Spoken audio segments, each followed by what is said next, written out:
Hello and welcome to a Bergkamp Wonderland transfer deadline day special part 5. I'm Gimli, and tonight my guests are, I won't give them individual introductions, I shall say them as a collective.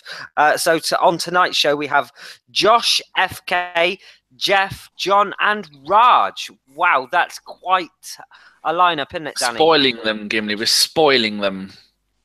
We've given them free podcasts throughout the day, and we're bringing the cream of the ABW crop during the evening. Speaking of which, has anyone invited Jason? He's resetting his laptop. He will be joining us momentarily. He's having a wobble. One man I feel I must say hello to. So one man that we never ever get to speak to, although he has been here the last couple of weeks. FK. Hi, how are you? Howie. Unless you're listening to the last few podcasts, that will make no sense to anybody. FK, they might have had a little bit of a joke at your expense. Okay, fair enough. I must tune in and see what it was all about. No, don't, because you'll never speak to Raj again. It wasn't me! No, it wasn't Raj, pretending to be you. It was Raj. Oh my god, which one was it? It was the Raj. most recent one? Oh, was it? Okay. The last two. I'm not Right. saying anything, but if you look back at the last two podcasts, you won't be you might be disappointed. Okay. I'll see what We you did guys it have with got in store. kindness. We did it with kindness. You don't want to listen to it, FK. Honestly. Oh, man, the more you say that, the more I want to listen to it. No, don't. Well, nobody else has listened. You're not missing anything. From one disappointment to another then. Raj, you said at the start of the podcast that we'd all be mad to think that Arsenal might do any business today. Yeah, well, that's kind of... Can you hear me? Yeah, we can. Okay, no. Yeah, I mean, I don't think we'd do any business today. All this bollocks about Lemar for 92 million is absolute tosh. So I'm not surprised. I'm just laughing at everyone on Twitter and throwing grenades in left, right and centre and getting direct hits pretty much every time at the moment. And I've had a lot of fun for the last 6 or 7 hours. It's been excellent. Shame, really, but there you go. And Geoff, the main man, you tweeted this morning that we might see 3 coming in. Yeah. We're still sat here with an hour to go. Well, under an hour to go, and there is nothing. I'm still looking at my fingers, Gim, to be honest with you. See if I can count. No, I think you need an abacus, Geoff. I inquired at around about 12:30 today to try and find out, see if there's anything going on. Is anyone at Colney? I was told that there's a chance that we'll be bringing 2 in. I then foolishly maybe looking at it now, tweeted that out, and then about maybe 40 minutes later on, the same person come back to me and said that this Lemar deal might be back on again, and it's looking quite close. Thank God I didn't put no names in there. But, unfortunately, it's just all gone tits up this afternoon. I'm receiving a hell of a lot of abuse from it, which is cool. All right, but, there's a difference between could and done. We've been through this before. I think people just get annoyed and they just want to rant at something because Arsenal haven't done the business. I'm as fucking disappointed as the next man, believe me. And it's just shit show, isn't it, really? Do you think, Geoff, is there any reason why it hasn't gone through? Obviously, we've heard people like John Cross come out tonight and say that Arsenal pulled the plug on it because they felt like they didn't have enough time. We've also heard hilarious that was. Arsenal heard other reports that maybe the player didn't have enough time to discuss with his family and make such a dramatic move so late into the window. Can you give us on any update as to which of the two that might be? Well, funny enough, the lad that come back to me did say to me regarding the Lemar, he said it's going to be tight, and I just thought, well, tight. I didn't really take anything from that. I went out in the afternoon, had a load of appointments and carried on. I don't think I'd look at it till maybe 6 o'clock in the evening, and here we are. What do I think's happened? I don't know. You know what I'm more concerned about is why, if they did put the 92. I mean, it's mad money. I just cannot believe it's 92 million pound for a man that I think they could have surely bought for cheaper money. But why did it take so long? And this begs the question: is had they did they have to wait until they had something, confirmation? Obviously, they've got the Ox money, but did they have to wait for that £60 million for a promise from Manchester City before they could go on and work on that £90 million bid from to Monaco? What I'm saying is, surely they had £60 million to put towards it, and they could sort the Sanchez bid back, afterwards. I don't. Is there really money there? This is a problem. I asked this the other day because I really don't know. It is a strange one, Geoff. It seems to me like we've been building up, saying, and we've been told that we're not going to be selling our best players. And I understand when a player goes on to his last year of his contract, everything is in limbo.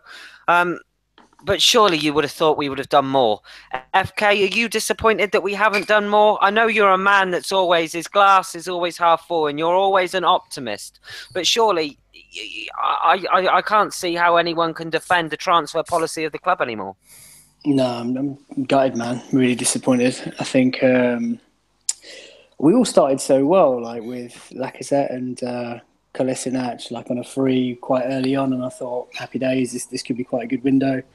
We were linked to obviously like the likes of Lemar and one or two others, but I'm just amazed that we haven't gone and got a central midfielder that can defend. It would have been nice, with Gabriel going was a bit of a surprise, and I see that Leicester had a bid for Callum Chambers today, and I thought to myself, well, maybe we could go out and get a defender, because I think there's gaping holes in the team. I'm disappointed. I think the biggest plus point is obviously keeping Alexis, although some people will be quite disappointed that we've kept on to him because we could have sold him for loads of money, but some people are obviously quite pleased because he's, at the end of the day, a very good footballer. But I've got to be honest with you, Gim, I expected a lot more. I have no idea why we've not spent the money or what. There's been all this talk about there is no money, there is this, there is that. I don't know what to believe anymore.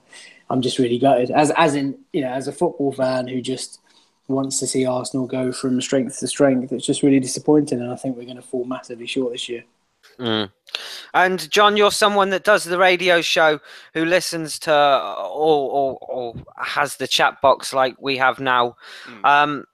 You must see a lot of disgruntled fans after the last couple of games.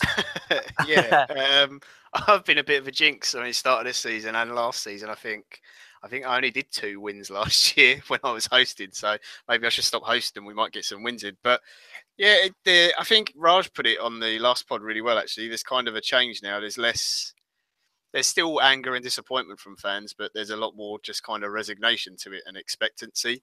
And this window was kind of the same. Like FK said, it was great getting Lacazette and Kolasinac, but nothing was done about Alexis. That was left so late that you always knew that was going to be a mess. Lots of talk that Ozil was going to sign a new deal. Well, he's still at the club and he hasn't signed. And is he really worth keeping at the club for the start? Maybe we would have been better off trying to sell him and use his wages for someone else. And I just I've gone from last season being really angry and hyped up after every game and pissed off that I just can't be bothered anymore. And more than anything, in a sick way, I kind of enjoyed today because I found it hilarious. Oh, I did too as well. Honestly, it was like comedy. Like Raj always put the gif up with was it Michael Jackson eating a popcorn? I felt like that. Honestly, I felt like that all day. I was like, this is so funny. It's a complete and utter clown car. Everything in the club is just run completely wrong. It's not just I've got my problems with Wenger and Kroenke, Gazidis and all the rest of them, but the players as well, like half of them just can't be bothered. Some of them don't want to be there. Their agents don't know how to do anything either. Apparently can't get them out of the club quick enough. The manager, his team selections are a joke half the time. He's playing people out of position. He's playing people who don't want to be at the club before a big game against the team that they want to, that they eventually go and sign for. It's just right the way through it. And I can't do anything else but laugh now because in a weird way, I kind of just want it all just to burn to pieces, just completely collapse. Because the only way I can see anything really changing at the club is the manager's got to go, the CEO's got to go, the owner's got to go, half the players shouldn't be there. And until it all completely crumbles and falls to bits, you're not going to have anything rebuilt, sadly. So I'd never want us to lose a game. I never want to sit down and watch an Arsenal game and see us lose. But now I'm just like, if it happens, I just expect it every game now, just to be a complete joke watching us. But yeah, cheer up, everyone. It's great. and Josh, it's your turn to follow that. What are your thoughts on today? Oh God, I did think about setting up a set of gallows at one point this evening because it's getting pretty awful. But I'm trying to find a positive spin for this. But after the game at the weekend, there's not. I wouldn't say there's no hope because obviously we're only 3 games into the season, so there's always a chance that the squad we've got now that we know what's going on with everybody, that they've got an opportunity to turn this around. I think the league title is beyond us, but we have shown in the last 4 years we're a very, very good cup team. So we've still got the opportunity there to actually get away with some silverware. So that's where I'm hoping for at the moment for the season, but I think the league is certainly beyond our reach. And I think that we should talk about FK. You said about not going in for a centre back, and you thought we possibly should. I want to get your thoughts, everybody, on the news about Laurent Koscielny and his possible injury tonight. That's no. Straight up, he looks like he's picked up a nasty one for France tonight. No, he did come back on after that. He went off, got some treatment, came back on. Played? Or made it worse. Again. Made it worse. He'll be out for 3 months. Because it's not like he's got a dodgy fucking Achilles, is it? What's going to say? Point? It's not like we're going to manage him anyway. Got problems. Fuck's sakes. Jason, you join us, and I know you're a very angry Welshman this evening.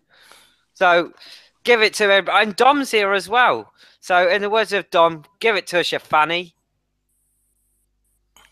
Well, it's a fucking joke. When people talk about... I tell you what, I'll put a positive spin on this.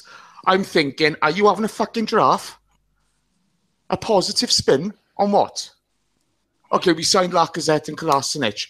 We're the 6th, 7th biggest football club in the world. We should be signing players like that. The rest of it has been like the Keystone Cops running about. First we have a deal agreed with them, Lemar. Then he's not for sale, and then they're going in for £92 million. We turned down £10 million for Gibbs, then we accept £7 million for Gibbs. Campbell's gone out on loan again. Again? What the fuck's the point in this guy? For fuck's sakes. Then, I tell you what, me and Josh were having a chat about this earlier on in the group. Perez has gone out on loan. Who wants him? Why was he good enough for the Arsenal? Yet nobody else wants him. He's not good enough for Charlton Athletic. He's not good enough for Fulham. He's not good enough for Newcastle. This is a fucking farce. You couldn't write this shit. And I'm sorry, okay, from the time where, you hear Arsene Wenger say, oh, don't worry, we've got Arteta and Rosicky. You knew then, okay, right, something was up. Today is just the culmination of the biggest bag of wank I have ever seen in my life. Well, I feel like crying. Do you know what is... We know about all that. We're all fucking disappointed. It's terrible. But let's talk about what do you think the problem is? Because I think it's Arsene Wenger, Geoff. You think he? No, Geoff. Look, I don't think he won't spend the money. I think he dithers too much. And, I see on Twitter, okay, people say, oh, he wants his bonus, or he wants this, oh, he's a horrible man. All that's bollocks. Utter fucking bollocks. Arsene Wenger's problem is he thinks he knows how to do it right. And the industry, not the game, but the industry has passed him by with the Qataris at PSG, with, you're always up against it with Real and Barcelona, the way they manipulate taxes and manipulate the rules, etc. United have got far bigger spending power. Chelsea and City, unlimited resources whenever they want it. It's all passed him by. He reminds me of my grandmother, and she's got Alzheimer's. But why? See, I understand that, but it's all fucked up with the timing of the bid, and I mean, I can't really get me nut round. You know, they've got the £30-odd million from the Ox. Why not do it earlier? I just don't. I think unless it was just a bullshit bids that they had no intention of spending £92 million on a player. You were half right actually earlier on, Geoff. You said why didn't they do it earlier? If we had £92 million to spend, I think, and maybe you can all tell me I'm wrong, but we could have got Lemar for £70 million 6 weeks ago.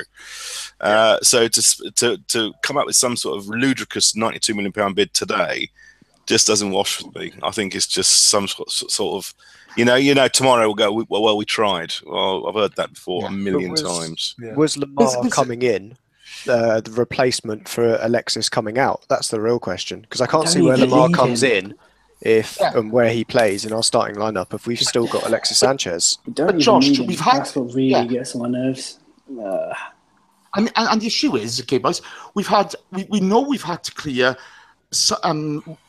we've had to clear space in the salary cap to bring players in anyway, and we've done nothing about it. We've done absolutely nothing about it. There's nothing proactive about this club anymore. There's nothing proactive about it. It's an embarrassment where we used to be a proactive club. Let's build a new stadium. Let's compete with the big boys. Well, we've had the new stadium. We've got a steady revenue stream, not what we should have. And we don't utilize it whatsoever. We don't utilize it whatsoever. The culture within the club is rotten, and Ivan, Kronk, the board, and especially Arsene Wenger are to blame. I don't disagree with that, Jason. What a morose atmosphere this is. Everyone cheer up. It's going to be all over in half an hour, and then we can just go and watch football for 35 minutes. Have you heard what's happened to Ross Barkley? Yeah, he's rejected Chelsea. Failed his medical, isn't he? No. He was midway through his medical and he's decided to change his mind. Yeah. And now he's rejected Chelsea and he's going back to Everton, which I think is quite humorous. And also, what's happening to Coutinho? Has he moved yet, or are they going to flukily hold on to him? No, they his window doesn't close till tomorrow. They said no, he's not going. They said that straight at the right at the time. They said you can bid as much as you want. He's not leaving. Would you sell Sanchez, lads? Yes. Shit. Yes. No. I would have gone at the start of the summer and gone to PSG and Bayern Munich and said, "Here's Alexis Sanchez. We'll take, even if we have to take a loss, and sell him to them." Yeah, but it doesn't always work like that. If the player doesn't want to go abroad, then he doesn't want to go abroad. I think Alexis Sanchez would have gone to Bayern Munich or PSG quite happily if he got him out of Arsenal. But what are you basing that on? Well, one, he can win things. He's in the Champions League. He'll get more money. But he knows he could do that next year and stay in England, where he probably enjoys himself. Yeah, but let's be honest, he don't want to be at Arsenal. Yeah, no, I appreciate that. So it's pretty easy. You could go around. There's plenty of clubs you could go to before having to wait for Man City to try and get him on the last day of the window and just saying, yeah, we don't really need him, but we'll test the waters and see if we can pick him up anyway. Because they don't need Alexis Sanchez. They were just going, well, there's a chance we might be able to nick him off Arsenal. Would you sell him? That's the point. Would you sell him right now? Yeah. To City? No, I wouldn't, Geoff. I would. I mean, yeah, probably, but I don't think it'd make any difference. You could have sold him at the start of the summer. We wouldn't have replaced him.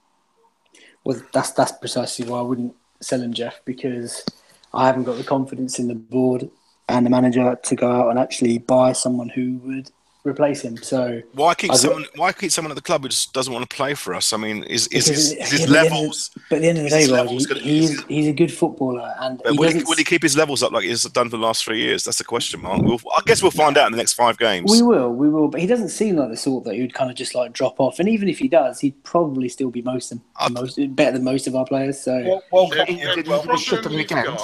is last season displayed that Wenger sides with the other players who are all nice and do whatever he says and say yes to him. Because Alexis is one of the few who will say, this is fucking stupid, we're playing the wrong way.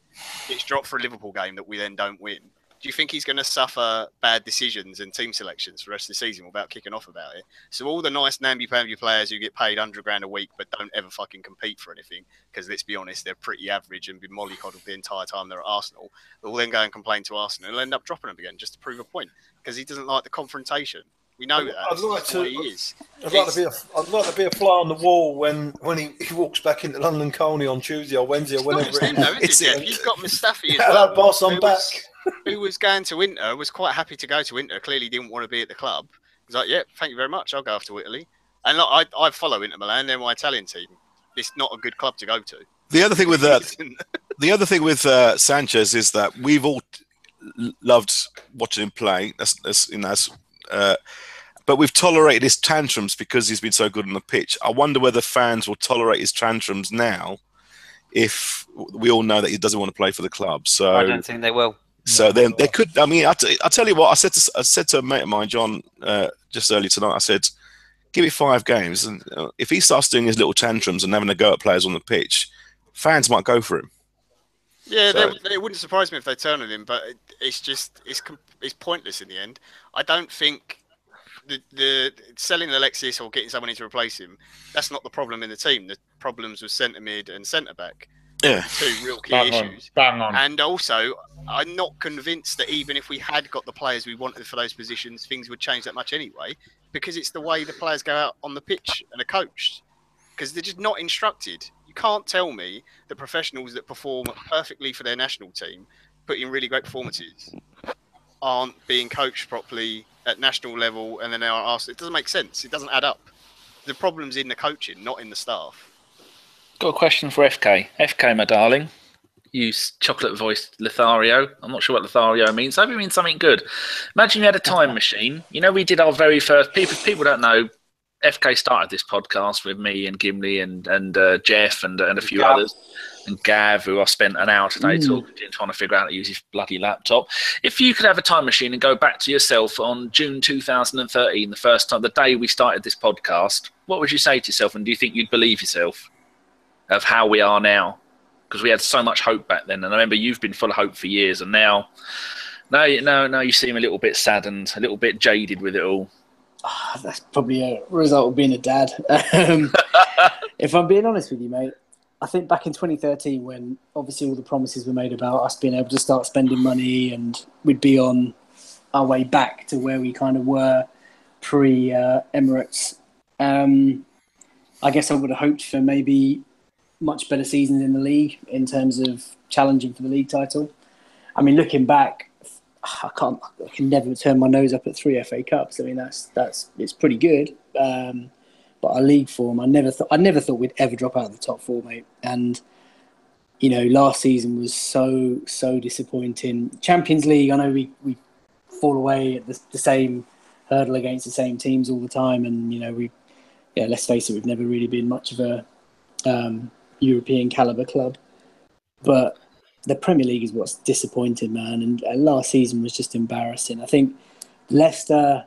Oh my God! If you'd have said to me Leicester were going to win the league, I don't know what I would have thought, Danny. I mean, that was just. I wouldn't say that season was embarrassing. I think that was probably the most disappointing season of certainly Arsene Wenger's management, because you know, the day when Welbeck scored in that last minute, we thought, shit, we're going to do it, because remember we beat them 2-1. And I thought, yeah, that was a turning point. And the way we collapsed, I mean, I know we collapsed year on year, but that was like a huge collapse. It was horrible. So, I've not really enjoyed the last 3-4 years. I've loved going to Wembley, and I've loved lifting the FA Cup. And I love the fact that we've got the most FA Cups and all that type of stuff. But to see us falling away in our bread and butter, it's properly heartbreaking, that. And I don't think it's going to be much better this year. I think it would have been, this window would have been a little bit easier to take if we wouldn't have been humiliated at the weekend by Liverpool. Because, all right, fair enough, we haven't got anybody in, but we did get the 2 guys in early doors, which is another question. I can't understand how they get two guys in early doors and then everything is left so late. This is why, again, I keep on bringing it up, but it's the question of money. Was it an issue with the money? But, you know, the Liverpool, we got humiliated. We're still a good football team, boys. Come on, you know, there's still a good side in there somewhere. They've got to just get themselves together now, be professional, and really, really do get on with the fucking job. Geoff, we are a good football team. We've got a good squad of players, okay, barring, you know, the Coughlan's and Lennys who aren't up to scratch. You know what I mean? But you know, you say we've left it late. You know, I keep on harking back to it because it was the watershed moment for me when you only bring in Peter Cech and Arsene Wenger or whoever says, "Oh, there's nobody out there I like." What, in the whole of world football? There's nobody better than Mikel Arteta and Thomas Rosicky? At that point, you know, where Leicester win the fucking league, at that point, somebody's got to turn around to Arsene Wenger and say, "Bullshit. You've let yourself down. You've let the club down. You've let the fans down." And it carries on happening. And we are a good club. But earlier on, to hear Josh say, "Oh, we could be a good cup team this year." Fuck me. What's happened to us? Oh, we're there to compete with the Bayern Munichs of this world. We couldn't compete with Bayern Munich ladies.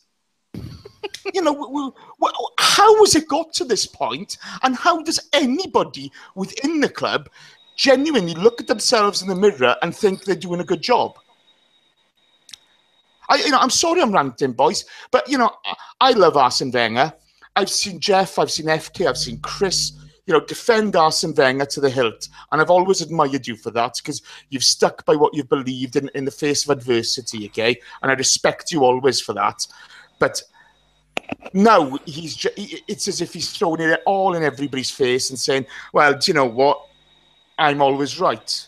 Well, no, Arsene, the league doesn't lie and you're fucking nowhere. I'll tell you what the fans need. Sorry to cut across you again, Jace. I'll tell you what the fans need. Carry on, pal.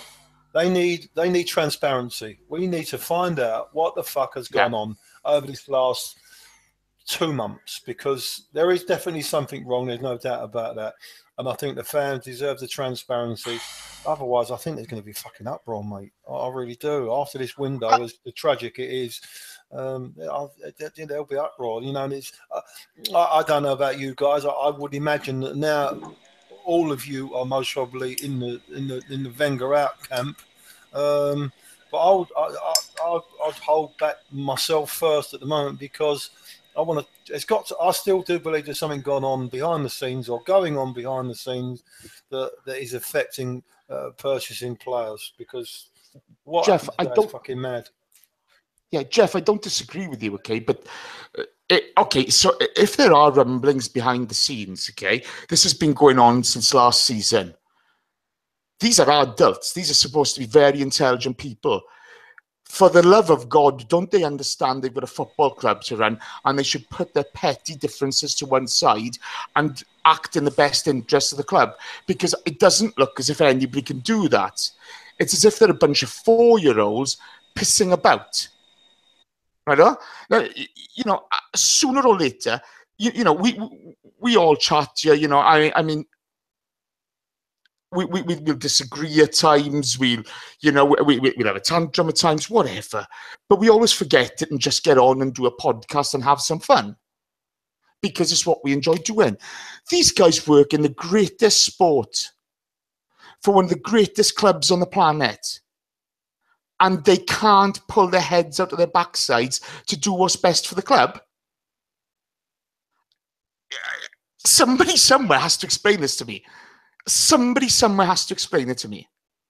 Money didn't make Wenger pick Danny Welbeck ahead of Lacazette at the weekend and play Hector Bellerin at left wing back instead of Kolasinac. I agree. And I agree. Play Oxlade-Chamberlain, a player who doesn't want to be at the club in a game against the team he wants to join. No, that's got nothing to do with it. That's the manager. Yeah, just horribly. I totally agree with you. But that's a separate issue to transfers, isn't it? And let's be honest, Arsene Wenger has dug his own grave. Contributes to it, Jace. It does, but he's dug his own grave here. You know, there's a reason. Me from 3 years ago, who worshipped the ground he walked on, thinks he should just bugger off. And that's sad to say. There's a reason Geoff is disappointed. There's a reason FK is disappointed. There's a reason Chris is disappointed. And that's all down to Arsene Wenger. And he's got no excuses there. But as for the club and the way the club behaves, he's got a lot of friends there. I think the only way that he could draw something back out of this, Wenger, is if he does declare the business. He's got to shut the business and declare exactly what's gone on and explain, because at the moment he's going to get it, mate. It's as simple as that. And I don't blame people. I can't blame people. Deserve it. Yeah, but, I wouldn't say they've got to abuse him, but I can understand people, because at the end of the day, he's the one that basically runs the club, and the manager always has to take the burden on results and stuff like that. So he's going to have to come out and explain, or someone at the club is going to have to come out and explain what's gone on, because this is not acceptable for Arsenal Football Club. I don't think it comes from the manager to come out and say that as well, because if you look at anyone who comes in and shouts and takes the board to account, you just imagine that if he says something he shouldn't, the board's just going to, just half the fan base or more, want him gone. It's not a good thing to have this board to try and replace him, because I think we're all of the opinion that the problem's in the boardroom as well as in the dugout. But I can't have Wenger having to take a bullet for that board and being that kind of what's the word? Taking one for the team for them. But we need to find out whether or not he is taking one for the board, or whether it is his own making, because then we can all decide. Yeah, I could just see him being a martyr. He will never say that, will he? He's pro club, which is, we all know he loves the club and stuff. He's not going to come out and stitch up the board or the owner and stuff. Well, he's going to get a proper battering now, Raj. If he thought last year was bad, fuck you now. He made a deal with the devil, didn't he? With Kroenke, he made some sort of deal, because this is unusual at its extreme at the moment. That we're kind of getting worse and worse in the transfer window and all this kind of stuff. But I don't know. Maybe Kroenke. I love conspiracy theories. Maybe Kroenke said, "Look, we're out of the top 4. We're going to lose X amount for the Champions League. You're going to have to go and make a profit in the transfer window." It's quite plausible. He might have said that to him. Do you know what I mean? And you're going to lose your best players next year on a free, so yeah, you got to save even more. You're going to start saving some money. Well, we might be going back to the stadium building days when it was clear that we had to make money on the transfer window. No one denies that. We had to make profits.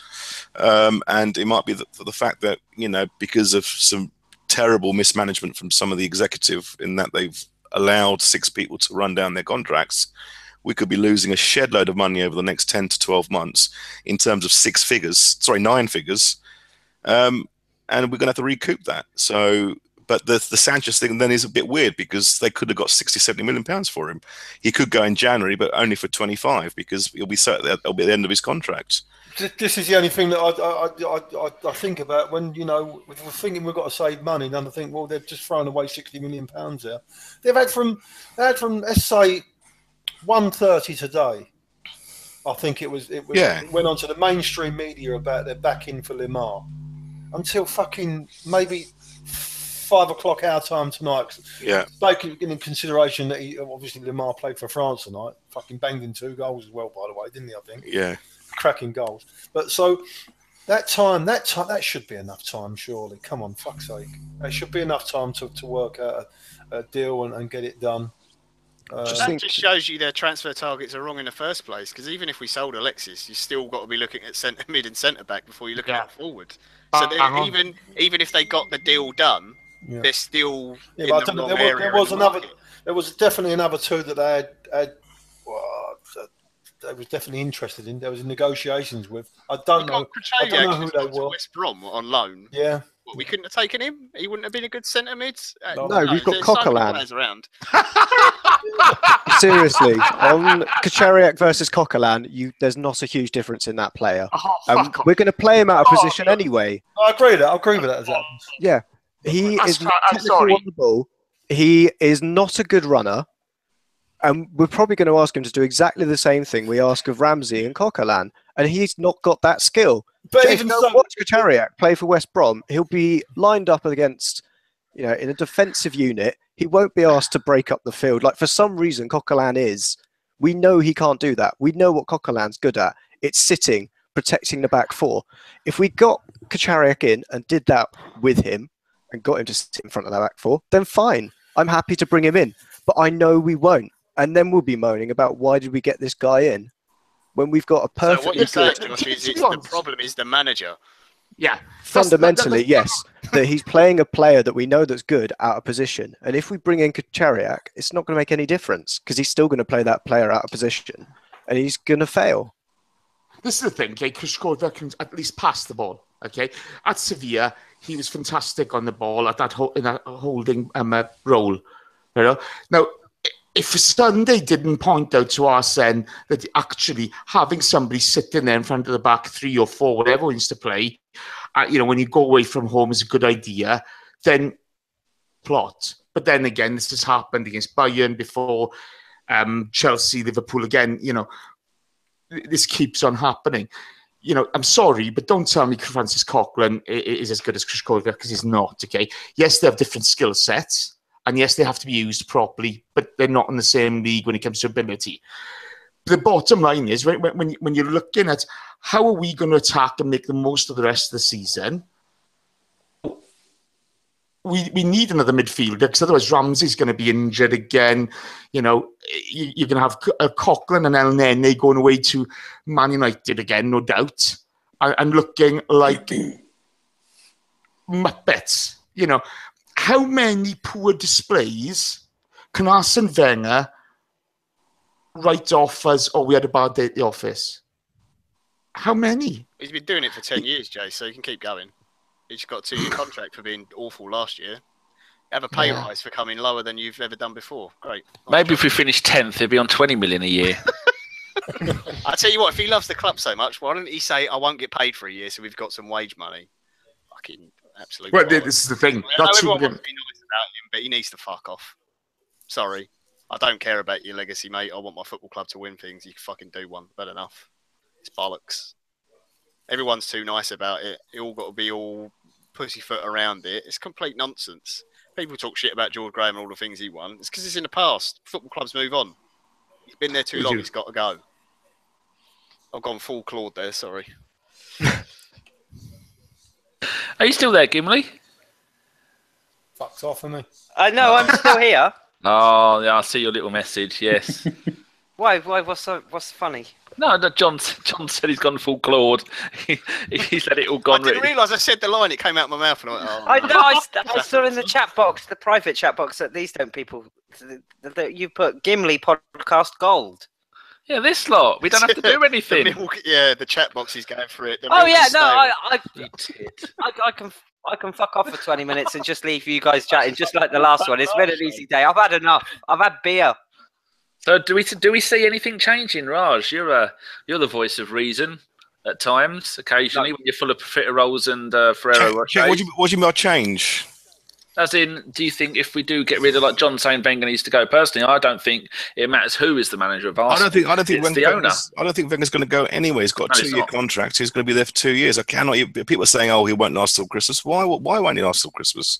He's lasted for X amount of years. He's gone through a load of pressure and load of fan revolts and protests and marches and stuff. And I get the feeling that all that stuff's pretty much over. People will be, you know what? The funny thing was early today, got a tweet from someone I don't know who said, "Will the BSM be organising a protest march against Arsene Wenger?" And I replied back to him and said, "If you get 10,000 people, I'll think about it." Didn't get a reply back. It's all cyber stuff, really, isn't it? No, Arsene Wenger's going nowhere. He'll honour his 2-year contract. I don't know what's going to happen in 2 years' time. I don't know whether I'll be alive in 2 years' time. So he'll probably get another one after that. You never know, but it's nothing's going to change. We just have to just now, we're 12 minutes away from the end of the transfer window, so that's it. We then settle back for the next 30-odd games and see what happens. Bournemouth Saturday week is going to be immense. Nothing other than a win is going to be acceptable. I think we can all agree with that, because the game after that is Chelsea, and the games are going to come thick and fast, and we'll be playing on a Thursday and then playing on a Sunday, so nothing will change. No, it's just hopefully that, the team start playing. The team have to start now actually playing for the manager, but it doesn't seem like that they want to play for the manager at the moment. That's the big thing that's changed since last year. A lot of people said last year, oh, the team's not playing for the manager, but I think there's a good argument that was bollocks. But now something drastic has changed. I've just looked at the latest, tomorrow's headlines in newspapers, and City have gone mental at Arsene Wenger for fucking up the £60 million bid, and apparently Sanchez was there in the Chile stadium waiting to sign a contract, and it's all gone. So he's going to come back unhappy. So how do we assimilate? The biggest thing for us now over the next month or so is how we re-assimilate him back into the team structure, because if what happened on Sunday was true, that there was arguments in the dressing room and stuff, then there's going to be a lot of stuff that's going to be happening, which Arsene Wenger has to manage now. He can't walk away from it. He can't ignore it. He can't put him on the bench, because he'll get even more stick if he puts him on the bench. So there you go. Matthew, what do you think? Me? I just think it's one giant mess at the moment. And I think as a football fan, we just can't get down each other's throats. We've just got to ride the wave as it is. We've kind of made our bed with Arsene Wenger. And I think we've got this for another 2 years, if not possibly longer. I don't think protests will do any good. We've had people on this podcast this afternoon that live in America that know about Kroenke and how he runs his businesses over there. Fan protests don't really matter to him. They don't concern him. It's very difficult to sit here as a fan and just accept that this is the hand that we've been dealt. But unfortunately, this is the hand that we've been dealt. And I can't help but feel sorry, Geoff, but everyone that called for Arsene to sign a new contract, that, be careful what you wish for, because there's a lot of people that told you that this is how it was going to be, and inevitably, this is how it is. We're only 2 games in, aren't we? 3 games in, so we've got. It doesn't look good though, Geoff, does it? It's the equivalent to a point a game. 3 draws. We wouldn't be moaning if it's 3 draws, would we? Oh, yes. People in the chat window, Geoff, are saying, if you listen, one of them said, if you listen carefully, you can hear Geoff. He's sad. The penny has dropped. People are saying they never heard Geoff being so sad. Geoff, I think the people are turning in your favour again. No. They all want to cuddle you, Geoff. That never happened. No, I'm fucking gutted, mate. I'm gutted because, I don't know what they've done with the time, and I'm concerned about the club. I really am. I'm concerned that have we got issues with money? If we haven't got issues with money, what the fuck's going on? Why are we not spending the money that we have available to take us to the next level? Still, I don't think will be the level that we can compete for the Premier League in. But you never know if he built a side. But you do need players to add a little bit of freshness, and I think there's a couple of players that do need to be shipped out because they're seen recently as troublemakers. And if those guys that want away, then you might as well let them go, in my opinion. And you got to, maybe even if you got to bolt down the hatches and bring a couple of youth players in and just try and get them working for you. I mean, I'm all for that kind of thing, mate. Was that fake taxi, Geoff? Yeah. My daughter, they're going away in the morning. She obviously wants to know what's going on. Okay, my bad. Do you know the sad thing about this is, the really sad thing is, we've got the basis for a good squad. That's the only thing he's needed to do over the last 3 years is buy a couple of players in every summer. Just a couple, and we'd have been golden. Get rid of a couple, bring in a couple of decent upgrades, and we'd have been all right. Jace, before someone's just put in the chat window, Mehdi, Wenger should be held accountable for breaking Geoff. I'm not broke. I promise you, I'm not broke. Don't worry. I'm fine. I'm just a little bit fucking wounded by Arsenal. Go on, Jace, sorry. Geoff, you get a big hug next Saturday, pal. Yeah, man. Saturday, big hug. Boys, lunch at 12 o'clock? Yeah, sounds good. We need to book somewhere. I'll try to sort out tomorrow. Picnic in the park. That's what Chris has said. He's bringing his film sheets. We'll all be all right. Danny, I'm sorting out wheelie bin access. You'll be able to get in. Don't worry. Very kind of you, Jace. It's okay. But the thing is, he's only needed to go and get a couple of players every summer. Just a couple. And he can't bring himself to do that. It's heartbreaking. It's heartbreaking, You look at it and you just wonder, why can't he bring himself to bring in those 1 or 2 players we need every summer? What are your thoughts on that? Well, bringing people in. Well, used a lot of the stats DNA stuff to bring in all these players, and obviously we've seen a big turnaround in that. So whether or not perhaps what the players that Wenger wanted to pick and him using his eye as opposed to the analytics is still the best method for recruiting, because we've seen the likes of El Neni come in, who arguably is a very good squad player, but again, it's not something we need at the moment. We need someone to come in at the first team and play. We look to try and get rid of Mustafi. We've now got to reintegrate him, and I think that's going to be harder than Alexis, especially when we've got Koscielny, who we've got to manage through the season with 70 plus games, and the next fullback, if we're going to go to 3 at the back or even 2 at the back, is a Monreal, and then Chambers holding at centre back if we don't bring in Mustafi. If he goes and says, "Oh, actually, I'm all right. I'll play in the reserves," because we've got that issue, and I'm not sure how we deal with that. And that could be the not making of Wenger, but one of his hardest challenges, I think, is actually at centre back, because we already know we have problems in our defence. Offensively, we managed to put 4 past Leicester, so we were incredibly blunt in attack against Stoke. We created a lot but couldn't finish it off. And Liverpool, we just had issues in our midfield and defensively that never allowed us to even create a chance, let alone score one. So I think the defence is our biggest problem at the moment. And in fact, we've got to reintegrate a centre-back that had, his bags packed and was ready to fly off to Milan a couple of days ago. I think that's one of the biggest challenges we've got. But why would you sell, if it's down to his eye brought us Walcott, Walcott, it's debatable what he's produced over the years. The Ox has produced very, very little. And if you're talking about his eye, well, he's relying on a 31-year-old with Achilles problems, and paying his last contract, he's going to sign he's going to sell a 25-year-old German World Cup winning international, 55 million, and he's prepared to sell him for a loss. So I think you've got to question his eye there, haven't you? Yeah, I think it's also down to demand as well. There was obviously a club that was willing to come in for Mustafi.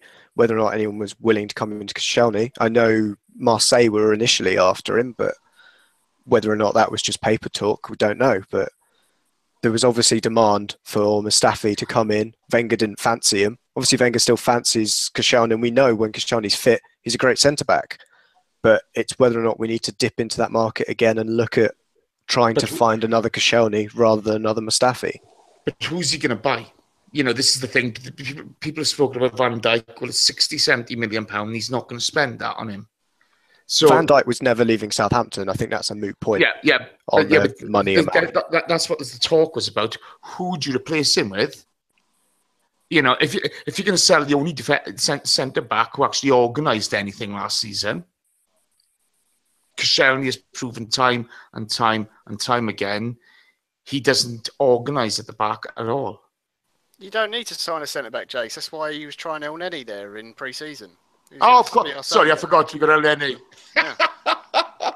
He was the new Kaiser. Oh. Yeah. So it's fine.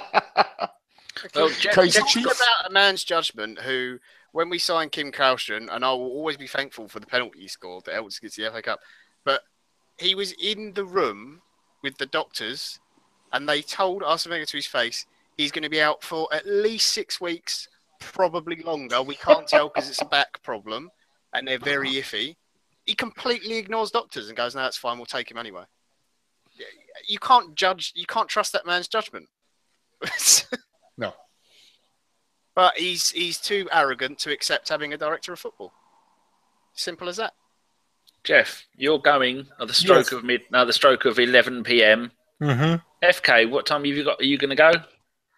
Yeah, I'll go when the window shuts. I've only just got here, fellas. What have I missed? How many players did we sign? 3, 4? FK, have you ever podded with Dom?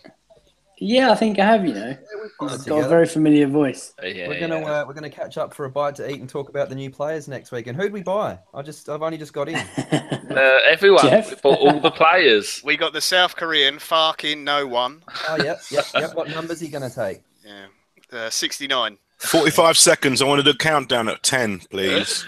Okay, so Jeff, you've got 36. You've got 10 seconds to say some wise words. Then FK, you have 10. Then we do a countdown. Go, 35 Jeff. seconds. Listen, like I said, we're still a very good football 30. team. We're all very, very disappointed in the window, but we've got to keep going, mate. I just hope they knuckle down and have a right go for the team. Otherwise, we'll be fucked, mate. I don't know what's going to happen. FK? League's well out of reach, and I think he's got to win a trophy to save himself. 12, 11, 10. Everyone. 9, 8, 7, 6, 5, 4, 3, 2, 1. Happy shit year! Thank God for that. Hold on, we just put another bid in for Lemar. You got Morris. Sanchez is gone. Well, thank you very much for joining us, FK. It's a pleasure, mate. You're Pleasure. busy Good people. to speak to you guys. Take care. All the best. Boys, for the next season. Saturday. Yeah, I'll see you next Saturday, Jace. I got your message. I will do. Brilliant. See you Saturday, boys. God Cheers, bless. pal. See you, Jace. Cheers. Bye. Oh, dear. Thank fuck they're gone. They know nothing. Do you know what? I feel for those guys because they've backed the manager to the bitter end, and he's just. And there's no other way to put it. I can't understand, justify going into the season short in the areas that we're short in again, and start the season. Ooh, late drama as Barcelona linked with a move for Mesut Ozil. Spanish window closes tomorrow. Please go now. 5 million. We can still sell. We cannot buy. So we could actually lose players for the next 24 hours. That's good, isn't it? That's That great. gives us hope. Can we lose managers? That's very well timed by Barcelona because we can't get a replacement. It's just to rub the salt in a little bit more. Frees up all those wages that we wanted to use on someone else. To be honest, with Mesut Ozil, would you not be tempted to cash in? I'd I know he's fuck him. incredibly I'd sell him. creative. Yeah, Fuck him I know off. he's- straight away yeah. and play free in midfield. at Yes, last. I think that's the bigger problem. However creative he is, we need to pad that midfield out, and dropping an extra man in there, which Ozil, unfortunately, for his sins, he can't do. I'd be happy to get rid. Dom, what's your thoughts on the whole transfer window now that you've the superstars have gone? Well, I mean, I was working, thankfully. So, I mean, we've got our little private chat box there, Danny, that we murmur in, and you, much to your disgust, you tell us a lot for talking about transfers. But And I was right. think- What a waste of I think typing John that was. and I deep down knew a few days ago that if we couldn't shift players like Debussy, Gibbs, and Perez until the last minute of the window, how the hell were Arsenal going to manage to put together a large signing of any sort of decent stature that was going to help us this season? So I've conceded a while ago that nobody else was going to come in. I think the squad's still reasonable. I don't think I'm as down on the total sort of feeling, I guess, that everybody else is. But I think the major issues are the fact that the manager's doing weird shit, like playing fullbacks at centre back and then saying that he wasn't convinced by the central defence. And then people were saying, well, maybe if you played central defenders there, it might be a bit more convincing. Same thing with on the weekend, you're playing Oxlade-Chamberlain at right wing back. You're moving Hector Bellerin over to the left, and you're not playing Kolasinac, who was a Bundesliga team of the season. These aren't. I was listening to you guys earlier, and I know Geoff was asking who does everybody think the fault lies with at the moment when it comes to transfers. And yeah, I know that there's obviously a lot of infighting there at the top, but what's happening out on the pitch has nothing to do with who owns the club, and it has nothing to do with the board. The manager's in charge for letting Ramsay and Ozil piss off up the pitch and leave a big hole in midfield and let Xhaka basically just get swamped by Liverpool players all game. And then if you're going to play left backs at centre back that have never played together, and you're wondering why there's big holes for the Liverpool forwards to go waltzing through, these aren't issues that have anything to do with the infighting at the top of the club. I could understand if it looked like we were a reasonably solid unit on the pitch, but there were problems at the top and we couldn't get players in. It would be a little bit easy to stomach, but it just seems from top to bottom there are issues no matter where you look. So yeah, like I said, overall the squad's probably.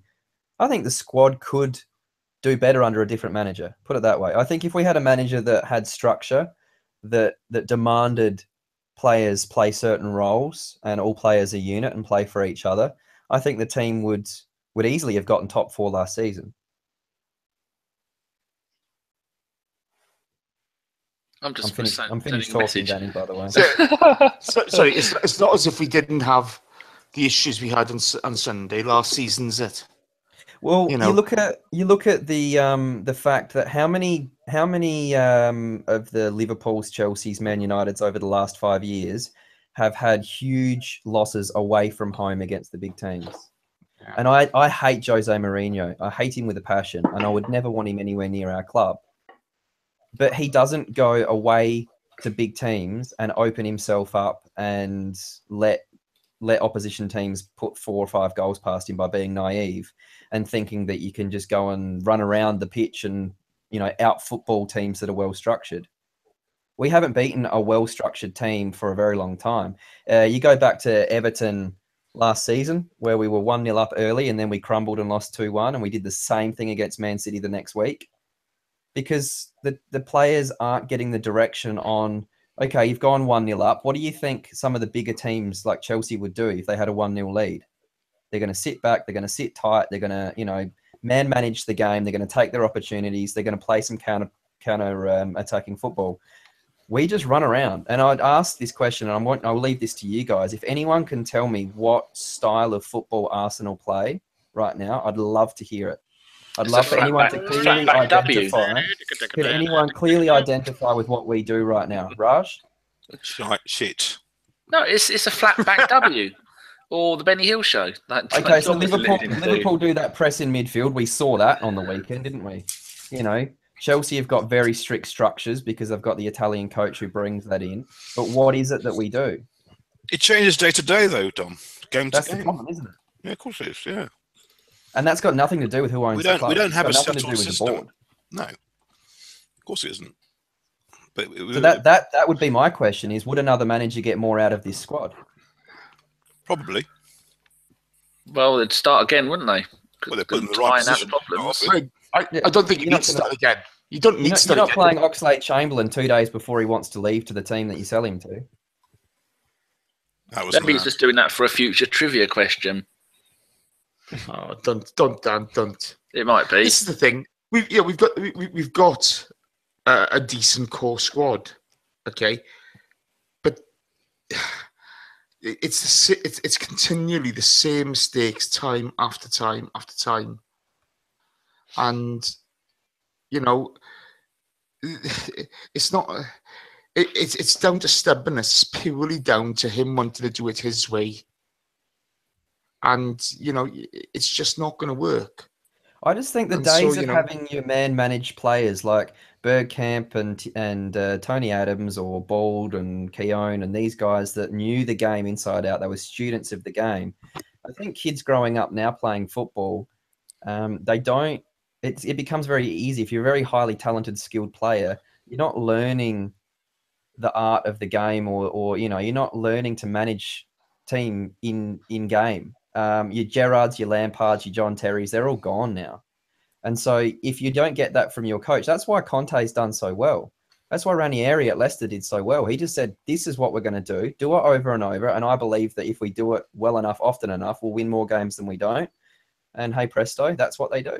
I don't necessarily agree with having to have a plan B all the time either.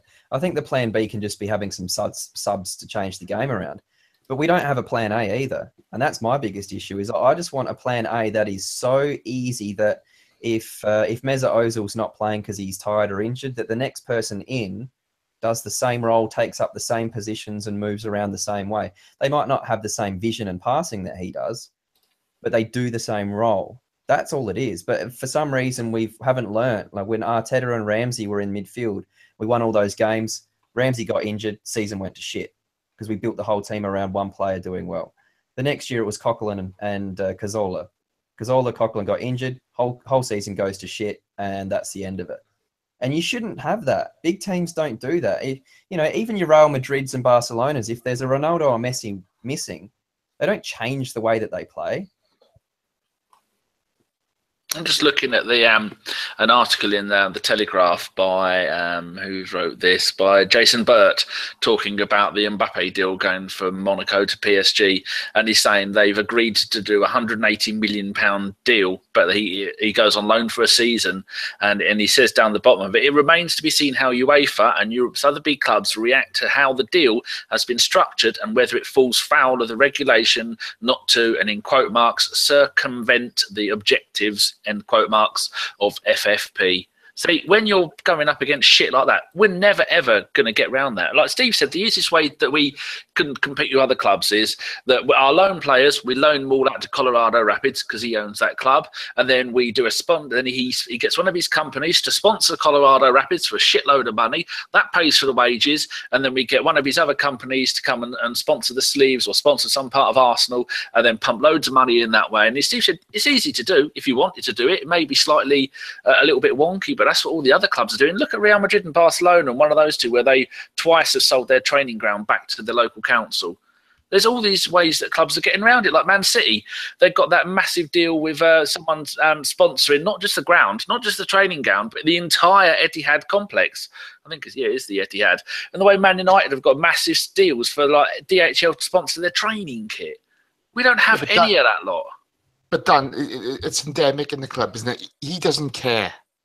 He's never going to do any of that, okay? No, he's not. And we're not proactive enough to increase our commercial revenue through going out and winning those contracts. We're also tied into current deals. I don't know what's happening behind the scenes there, but we haven't been as proactive as Man United have in setting up their commercial revenue team as a world-class unit.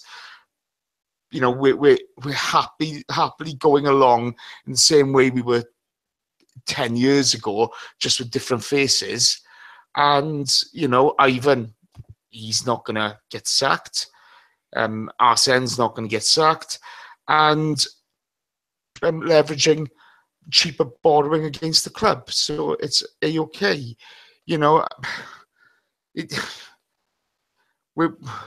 We are at Groundhog Day, and nobody gives a damn. Who cares? It's boring. Nobody. It may be boring, but it's also sad. People are also asking, how do you get in? Because again, we've got Steve was saying we've got 120 million in the bank to spend on players, but we've reached our pint glass, if you want to look at it like that, is full. We can't get any more wages into that pint glass. And so how do other people do it? Well, like I said, Man United last season got 12 million for winning the Europa League. We got nearly 40 million for doing shit in the Champions League. So straight away, that's 30 million quid. Shirt sleeve sponsorship, that's another 10 million we're not going to get because it's the entire kit. And then in the Premier League, Chelsea got 10 million more than us. And I'm just looking at the shirt sponsorship deals at totalsporttech.com. Man United on £53 million per year. Chelsea are 40, we're on 30. So straight away, Man United are getting £23 million per season more than we are. But they're it's things like that. Yeah, I mean, Man City are on 30, Spurs are on 30, Liverpool are on 25, but it's guaranteed all of those lot will all get renewed. They'll get it for more. Danny, you're trying to suggest that we should be getting more money for our deals, but what can we offer the sponsor? We could. Years ago, we could have offered them loads. Now we're offering them Europa League football on a Thursday wet night. Some of these sponsors will want to renegotiate if we carry on like we are. They probably would do. Emirates will be up soon. The kit deal will be up soon. We will get increases on them. But, why would we get increases? Too long to wait. Why would we get increases? Give me the logic on, We will, because the TV money's gone up. It's still exposure. We're still a big club. Regardless of what anybody thinks. If you look at the Spurs Nike deal, for argument's sake, it's £22 million a year. And that was signed this year. I was just 34 years ago with Puma, and it will go up with Adidas because Adidas need a big London club now because they've lost everybody else in London, and we still sell shirts. Okay, no matter, there's no such thing as bad exposure for argument's sake, for getting your product out there. And it'll still happen. They prefer winners, but we're always in the headlines. You look at Sky Sports today; we're all over the headlines. So it will go up. It may go up more if we were more successful. You'd get that incremental growth there, but at the moment, those deals will increase. I mean, I'm just looking at the actual kit makers deal. Man United have added us 75 million. Chelsea with Nike 60 million. Ours with Puma 30 million. So there you go, people. You're asking where's the money gone? The money hasn't gone anywhere. Man United have got 45 million more coming in from the shirt maker deal alone. People are going mental, Jay. No, I'm just answering the question for people. People are saying, how come we've got all this money, we haven't bought players? It's not a matter of how much money we've got. It's the money coming in. I'm just telling people we ain't getting as much money, and we're not even getting half as much as Man United and Chelsea. So we can't go out and buy all those players. They're going, they bought Pogba for this, and they've bought Matic for this. And the reason why is because we're not bringing in as much money. So all the people on Twitter going, it's a fucking disgrace. They're not spending the money. We're not allowed to spend the money. But Dan, we can't compete with United. United are a far bigger club than us, okay? That's end of the day. Yep. The Chelsea deal was only signed this year. It's gone through. You're talking 4 years difference in which the football world has completely changed. The new Premier League deal, the new BT Sports, with BT Sports and Sky is massive. It ruined FFP in Europe. You can't just... It's not as simple as they get more money than us at this moment in time. Deals are signed at different times. When our new deals come through, they'll be larger again. There's a time difference. Would the bigger issue not be? I know you're going to agree with me because we've spoken about it. When you're talking about we've got no more money left in the wage cap, would that not be because you're paying Kieran Gibbs 80 grand a week to sit on the bench, and you're paying Lucas Perez 80 grand a week to not play? You're overpaying for the amount of average players. These are average players. Otherwise, people would be knocking our door down wanting to buy Coquelin, wanting to buy these guys, but they're not because they are average. And yet here they are earning double what they would at a team like, I don't want to use Spurs as an example, but, they've got players that contribute week in, week out that are on half that. And I think that it's our management of contracts, it's our management of player valuation when it comes to wages and stuff that there is obviously a massive problem with. And I think that's what happens when you let one man control all of that. Yeah, because Arsene's got this egalitarian view on, he doesn't want to upset the balance of the squad, etc. So Francis Coquelin gets 70 grand a week. Do you know what I mean? It's all these things which come to the fore. You're absolutely right. It's what we spend on players' wages. And again, Wenger getting a £2 million a year pay rise. How? What do you deserve that? It's not just the FA Cup can't be the be all end all of it because the league's a bread and butter and perennial failure in Europe. You know that Kroenke his wife owns the Walmart company. She doesn't own it. She's an heiress. I thought either way, that she's part of the family that own it. Their revenue for 2016, $485 billion. Now, couldn't they chuck that some of our way and sponsor the kit? Although we don't have it doesn't even matter. There's not Walmarts here. I mean, you look at some of the stuff on the shirt sponsors. No, some of those products you can't even get. Some of you can't even read them. They're not even in English language. Go on, Josh. Yeah, some of the Walmart heirs, the grandsons, recently bought a cycling company for £200 million. That's the kind of money they have got floating around. I've got an interesting stat about Walmart if you want to hear it. There are 6 owners official owners of Walmart, and they have between them the combined wealth of the bottom 41% of the whole of America. That's only about $30 though, and they employ 2.3 million people in the US alone. So some of that could be, if you had any sense, you'd filter some of that into the club, couldn't you? People have got more money than Raj does, and that's that is saying something. And they probably we're not going to have Asda's emblazoned across the thing. Why not? Why not? We should do. Because he's not going to put any money into the club. Every penny counts. He's bought the shares. That's cha-ching, ching. That's Tesco's, isn't it? There are so many other issues that we could be discussing other than like sleeve sponsors and things like that, and finances that, let's be honest, we probably don't really know the ins and outs of that were when it comes to, again, no one can answer me, what are we doing on the field? I mean, surely that's where all this starts. That's what we tune in for each week, is it not? I don't tune in to watch the game to hear about shirt sponsors. So that would be a bigger concern. Why are we playing fullbacks at centre back? What's Alexis going to do now that he comes back? You know, are we going to stick with the back three? What's Mustafi going to do? You know, there's so many other burning questions, and we've got ourselves in such a shit show of a position now. A lot of those things have to do with the board. Yes, look, I'd rather a new owner, absolutely, and I'd rather a new manager. I think that there needs to be changes from top to bottom. But there are some immediate issues that I can't wrap my head around, that I really am struggling to kind of make any sense of. Couldn't we send Debuchy to open an Asda store and manage that for the last year of his contract? Debuchy will play for us this season. He will. I like Debuchy. I like There's him a still lot. a couple of windows open. Bear in mind, he can still go out. I know. France is still open. He was on a couple of clubs' wish lists.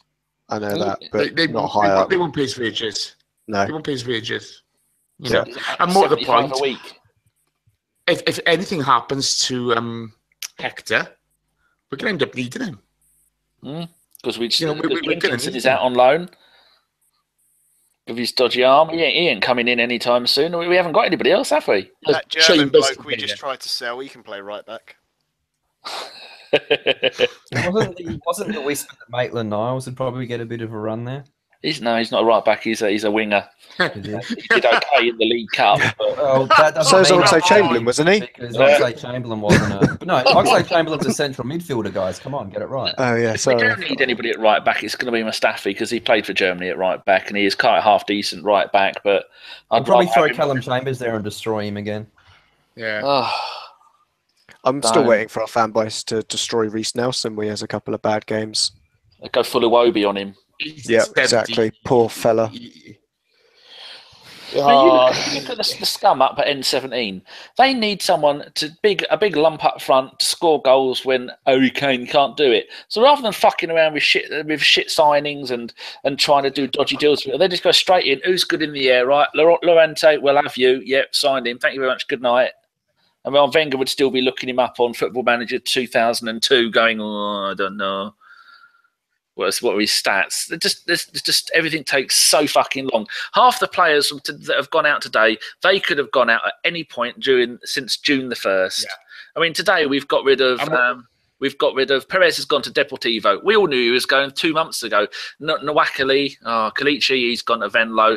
Donnell Mallon, we've got rid of him. God knows how much. Campbell, we all know he'd go out on loan sooner or later because he can play either wing and he's got goals in him and he's got assists. And then we've saved about £400,000 on wages. And we're about £20 million in profit on the transfers. That's not a bad transfer window for Kroenke, is it?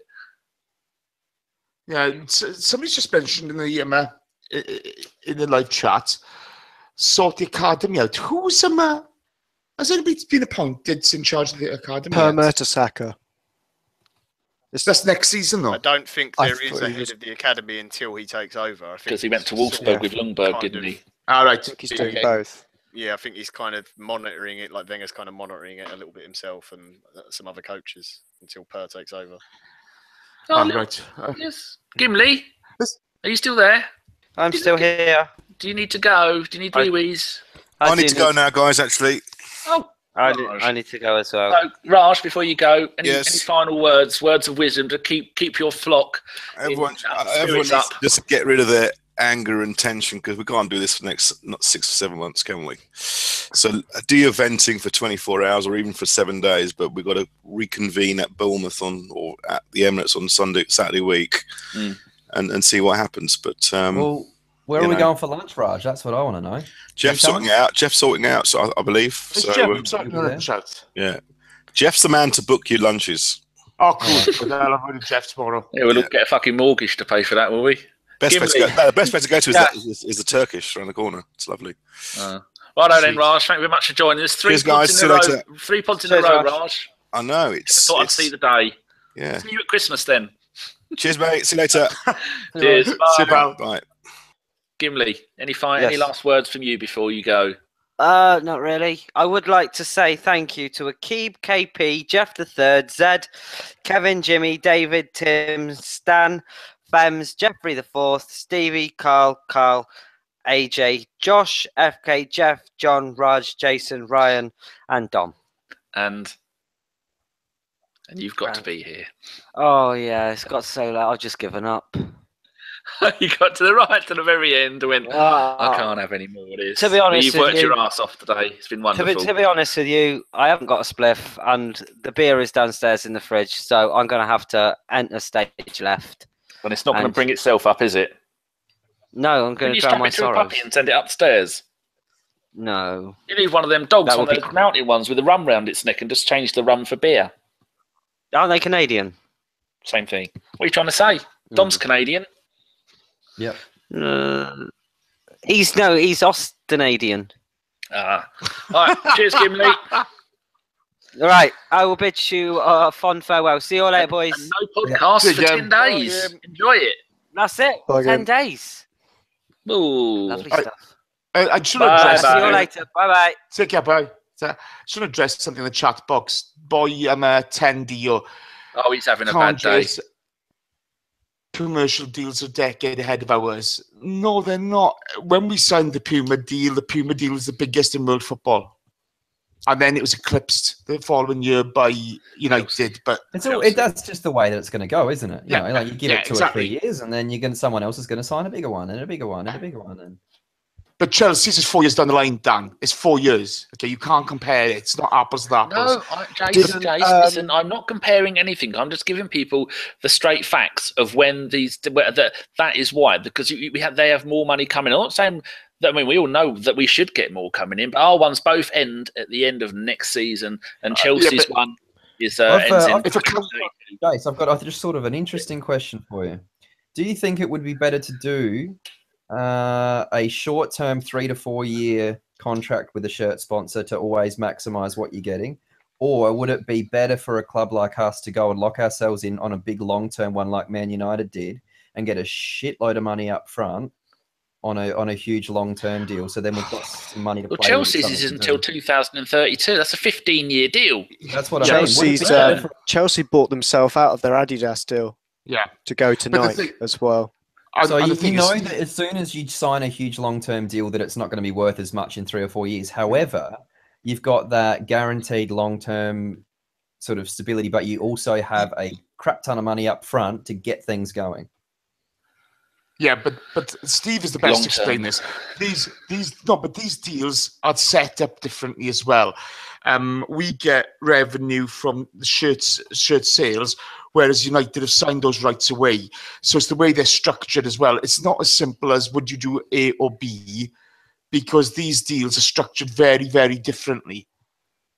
So, whereas I'd agree with you, 2 to 3 years and keep it going to get that to maximize the potential from the deals. But it's the way that the deals are structured, because Adidas have these superstores all over the place and so forth, and they take over the rights to those. Steve's the man to explain this. He has explained it to me once, but it is more complicated than that. And this there are clubs seem to be doing those 2 different things, isn't there? Going the long term route or going shorter term and just renewing and trying to keep up. Yeah, there are. You can't compare to Man United. That's the last thing. No, I'm not saying that. I'm not saying the money of Man United getting. I'm just saying the structure that they do, or the structure Chelsea have done versus getting the short-term ones. Yeah. There's obviously a reason that they're doing it. It's obviously not a terrible idea. No, but I suppose you look at Edward Wood and the Glazers and their ambitions, and they have borrowing. They have to pay off, massive borrowing. They have to pay off every year. I don't know. Steve's the man for that. It would be an interesting one. I mean, I've got no idea. I just thought it would be. It's interesting that there seems to be 2 different. It's massively complicated, deals, isn't it? Or even stadium naming and all that kind of stuff. Whether you just keep trying to maximise short-term ones, or whether you just go large and get a big chunk up I front. think if you go short term, if you have it like on maybe even a season by season, that as the Premier League, because no one could have predicted 5 or 6 years ago just how much money the Premier League would be making. You could have a rough guess, but you'd never go, no. 200 million pound, virtually 200 million euro deals get done within a month of each other. You'd be met. People go, behave yourself. That's never going to happen. But if you have it year to year, then I suppose long term though, Dom does give you long term stability, because when football does, and it will go NASL 1980 style and collapse in on itself, then you're still down. These massive big companies have still got to pay you 53 million quid a year when you're paying your players $5,000 a week now. I can't wait for that day. Yeah, but that's United deal as well. If they don't make Champions League or whatever, there's 30 million comes off that. Silly like that. Well, I think it said that they got a £22 million bonus for winning the Europa League from one of their sponsors. I think it was Chevrolet. I read that in another article. But again, everything I read could be all bullshit. Could be someone just putting it there to wind me up. I don't know. I don't know. Toilet balls again, Dan? Yeah, could be. I tell you what, only looking for your number. Here we go. Here's a question. Here's a question. Everyone then. Dean Gordon's asked, who's had the best transfer window this summer? John. Sorry. I was distracted by my phone. In the Premier League? Jesus. Yeah. I don't know. I haven't really paid a massive amount of attention to other clubs, to be honest. Swansea got a really good deal in getting Renato Sanchez. Yeah. I thought that was amazing. It's obviously Paul Clement, he's good friends with Ancelotti, isn't he, from his time at Real Madrid. But in the Premier League, maybe Everton, for what they've done to the squad and improved it. They've filled in quite a few spots. I think if they could have got rid of Barkley as well, that would have helped, just because they needed that little bit. I just think Koeman wanted him out there because it's a bit of a headache. Lots of people like saying Man City as well, who, I guess they did, because they needed like a brand new defence basically, or loads of fullbacks, and they got that. But yeah, certainly weren't us. I hate to say it. One, I really don't like saying it, is Spurs. And I know they only brought in that Davidson, what's his name, Sanchez, but it's the fact they didn't lose anyone other than Walker. Like Harry Kane didn't go to Man United like lots of people thought, and like what's his name, the fucking twat Ericsson, all those lot. They all stayed there, yeah. So maybe they did pretty good as well. It's not Llorente today, and they brought him to the centre half. Yeah, they got Serge Aurier came in. Oh yeah, that was it as well. That was a 3 million deal. He's a bit of can be a bit of a headache, but he's a very good player. He should have gone to Chelsea really with his history. Yeah. I think he'd have fitted right in. I think Watford had a very good transfer window as well. Huddersfield? It's a lot of players.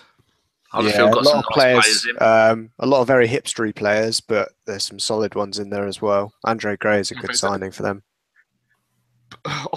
Andre Gray. Oh, Jesus, the homophobe. That's the one. Well, we were just talking about Aurier. He should have gone to Chelsea. From one to another.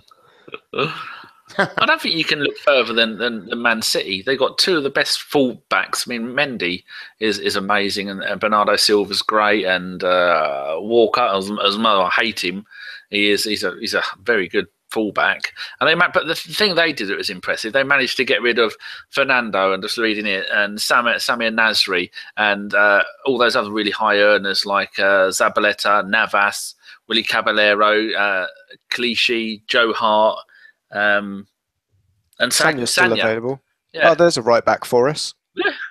So the amount of money those players are on, they got rid of a lot of them. But they're going to look at Matic. What a difference Matic has made to that Man United defence. The defence, because him playing in the middle has let Pogba go on, Pogba. Go on off and do what you want. Mkhitaryan, do what you want. Go on. Don't worry, Matic has got this, and he'll go around scything people down. And that's before they even get Zlatan coming back, who is going to be a force of nature coming off the bench once Lukaku has tapped in his 3 from a combined 2 yards. I remember the Good on saviour board. of English football, Adnan Januzaj. Who's he going to play for? Greatest player? Oh, let's fuck him off to Real Sociedad. See you later. He'll never be heard of again. Did Man United start well last year and everyone was saying the same thing? Yeah. Oh, I don't think they'll win anything. They won their first three. City absolutely flew out of the blocks. Yeah. They win their first nine. I'm not getting too excited about other teams yet. I still think we can finish top 4. But Yeah. this time last year, out. But the problem that I've got and the worry I have is that we don't seem to have, even going to a back 3, the players still don't seem to have any structure. They just still run around all over the place. yeah, I was going to say this time last year we beat Chelsea 3-0 and they changed their whole structure and they kicked on from there. I don't think we'll have a similar turnaround, but there is that. Wasn't that in September or October? It was September. It was a few games in, wasn't it? Yeah, only a few. Maybe Only 3 or 5. I think it was quite early in the season. But I don't think It was after we Wenger gave them a spanking, wasn't it? It was after we played them. Yeah, it was directly after that game they changed to the back 3. Or well, it was half time. Yeah, half time. Yeah, but That's the back the thing. 3 they play doesn't include 2 left backs. That's where we're going wrong. Yeah. And this is the thing, they had Kante and Matic who'll sit and hold when they need to. But don't forget how good we looked at the end of last year playing a back 3 when Xhaka and Ramsay were playing effectively together and the wing backs were playing properly and everyone. This is what confuses me is why have all of a sudden the players just decided to just run around everywhere? I know that having. But it's not the players. Well, that's what I mean. I'm sorry, it's not the players. Surely there's a coach, as a coach or a manager, you would say, hey, we're getting overrun in midfield. Maybe Ramsay and Ozil could tuck in a bit and help Xhaka out. Maybe the fullbacks don't go bombing up the field. Or maybe I'll play a centre-back at centre-back. Like, these are the things that I'm really confused about as to why he's gone away and the players seem to have... Like, is there not a player out there that can see what's happening and can direct the players and say, guys, look, do this, or this, or why are you pissing off up there and leaving Xhaka alone? Or like that's the big question that I've got with our playing squad is that if they need hand holding and someone needs to go and draw circles on the field to tell them where to stand, then that's what needs to happen. But I don't think that we have anyone at the club that will do it. Dom, I think they do see it. I think they are unhappy with it. I think, you saw evidence of the first goal on Sunday where somebody on the bench is talking to Ramsay whilst they're scoring the first goal. Now what needs to be transmitted to the football pitch at that time to pull one of your midfielders away from midfield? You got your Ox wandering around aimlessly thinking, I'm coming here next week. Is this my debut? It's inherently... There's something inherently wrong there when, we overload the top of the park so much without winning the middle of the park. And every time we've played well, and I've told you this so many times, you win midfield, you win big games. You win midfield, you win. Go back as to any good side in the world. Yeah, the forwards, Thierry Henry goes and scores the goal. That's great. But it was always Vieira and Gilberto Silva that were dominating games to allow Bergkamp and Henry and Pires to go smashing up the pitch. So I've always said this, we had a 30-goal a season striker last year. Everyone's been crying out for a 30-goal a season striker. Guess what happened? Finished 5th. It's not about the 30-goal a season player. It's about dominating the areas of the pitch that matter. And it's going to be the same in 5 years' time. It's going to be the same in 5 years' time as it is right now. And it was the same 5 years ago. That midfield dominance will win you football games. Barcelona built a dynasty on it. Yeah. Liam in the chat box. Yes, it is. You're an absolute legend. Go on, Dave. This is the thing, we're playing a team at the moment, and I don't know what you guys think about this, but when you've got Ozil and Sanchez on the pitch, between them, I don't think they everybody talks about Sanchez tracking back. Well, he does it when he wants to, okay? And he loses the ball far too often. And Ozil is anonymous in defence. 2 players out when you're going backwards a lot of the time. You're not winning that defensive battle at any point, do you? Well, if you look at the run of games where Arsenal have dominated in recent seasons where we've all got our hopes up, there was a period when it was Arteta and Ramsay playing amazingly together. And then the next time that we looked like we could do something was Coquelin and Cazorla that were playing very, very well together and winning midfield battles.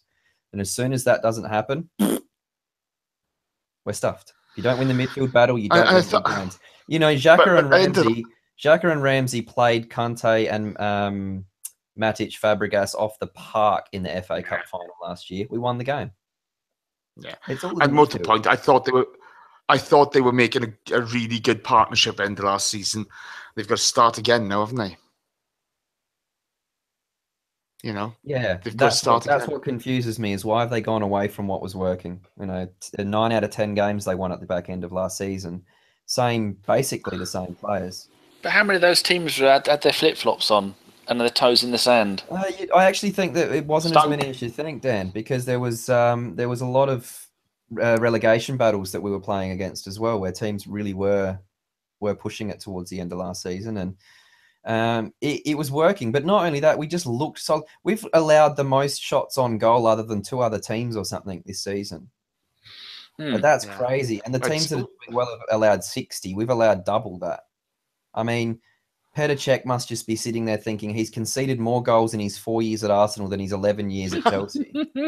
Like, this is not an issue with it's not an issue with the 2 centre backs and goalkeeper alone.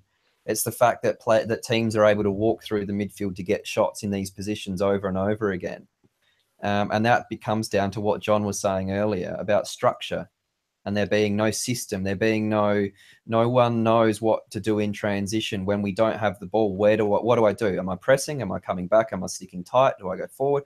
Who knows? I bet you the players don't. We had someone on earlier from the Czech Republic who had to go before the pod started. And I went, how does the Czech people? Yeah, is it Czech Republic people or Czech people? Either way, how do they see Rosicky and Cech? He went, well, funnily enough, Cech has never been that popular there, only for the reason that he's never been as good for the Czech Republic as he was for Chelsea. And I said, so you're saying that he's been the same for the Czech Republic as he was for Arsenal? And he said, yeah.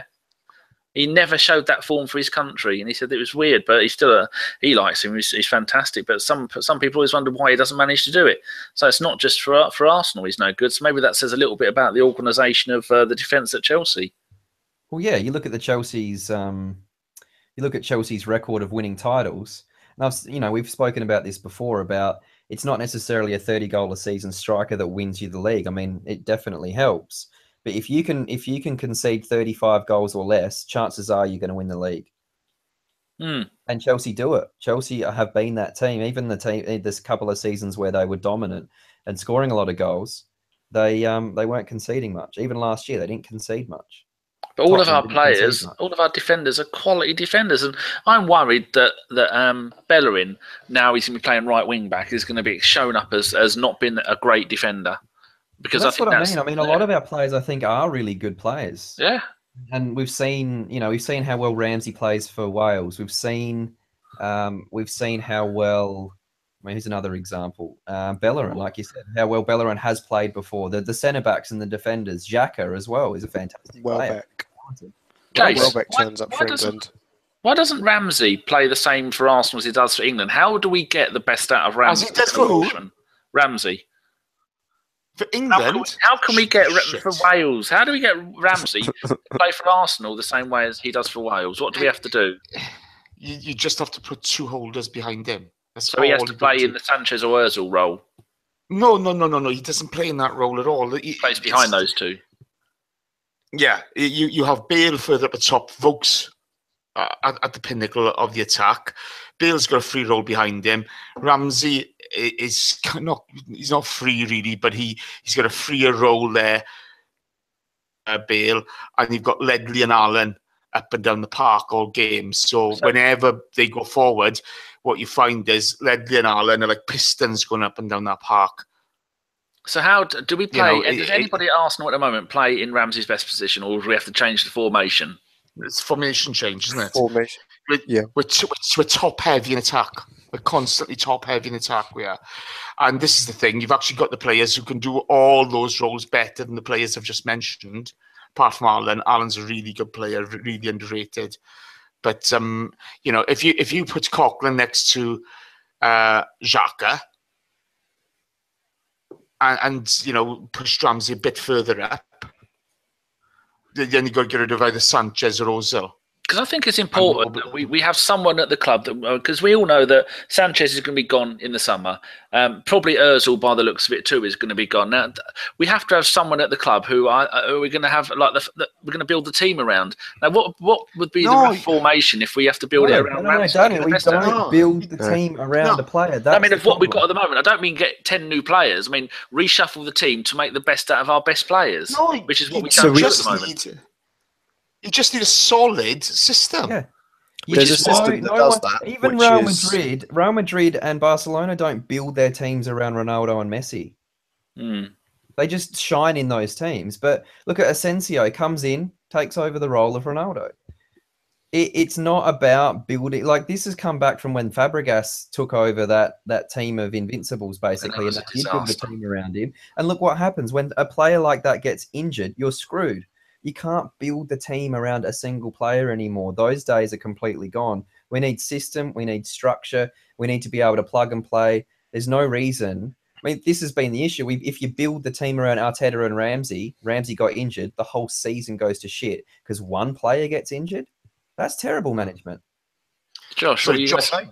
Yeah, it was the system you want is basically an inverted triangle of three players in the midfield where you have one player holding that's either Coquelin, Xhaka, if he ever appears, Cazorla, and then higher up the pitch you then got Jack Wilshere if he ever exists again, Aaron Ramsey and El Neni that can pick up those three positions. Obviously, depending on who you're playing, you can put Coquelin that's holding and play Xhaka further up next to Rambo and have that kind of box-to-box system. Then you've got two wingers, basically, and a central striker. We've got the players to play that system. The only player in the whole team that doesn't fit that system, for the top of my head, is Mesut Ozil. Yes, because he's number 10. That's what I meant, people. I didn't mean go out and buy 10 new players to play around Ramsay. I mean, adapt what we've got to get the best out of some of our players. And I think Ramsay has got so much potential. Just so much of the time he just spends chasing the ball and not being able to do what he does best. When that frustrates me. Say that again, Josh. Like, it's back four. So it's a 4-3-3. Yeah.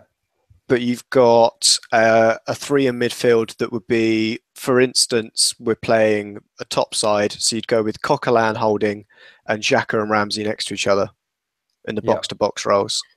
Okay. And then you'd have someone like a 4-1-2-3 potentially, but I'd rather call it a 4-3-3. Yeah. But don't you stop the width then so much? You've got the wingers that will cut in and you'll have the overlapping fullbacks that we'll play with. So you'll have a Kolasinac and a Bellerin. Yeah. And then you've got the player like a Coquelin who can sit and make that a back three with, say, Koscielny and Mustafi, for argument's sake. That definitely means that whoever is holding cannot even cross the halfway line, though, doesn't it? Which is what the system was when we had Santi playing, was it not? Yeah, Coquelin. When we had Santi and Coquelin. Really good at sitting, exactly. Yeah. Formation. Making sure we get Coquelin to sit. Then, don't you? You've almost got always three sort of back defending, even if your wingers have up.